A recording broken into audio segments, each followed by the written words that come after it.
Hello everyone and welcome to the card interface. Here everything is divided into two sections. On the left you can see channels you've already selected from a catalog. If you notice something missing, you can click the Add Channels button to return to the catalog and add what you need. There is also a Save to Package button. This option allows you to create a thematic package of channels that you can use later. This package can be reused for other placement if you like the current setup. You can share your card using the Share button.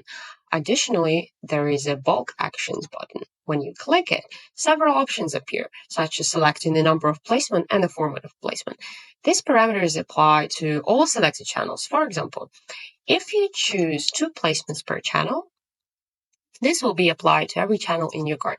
And since we've selected channels that offer reorder discounts, the discount is automatically applied as we have more than one placement in each channel purchased. Below the list of channels, you will find recommended channels in blocks such as often bought with this channel, top rated on the topic, and we also recommend. These suggestions are based on the parameters we've set and are similar to what we've already chosen. This is useful if you want to add more channels that fit your criteria. Let's add some channel to our current setup. Let's add this one. All right.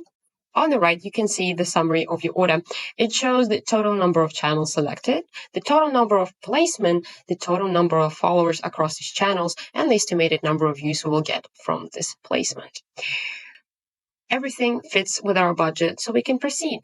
To continue, click the Continue button at the bottom of the screen. That's all for today. Thank you for listening, and I wish you success with your future campaigns.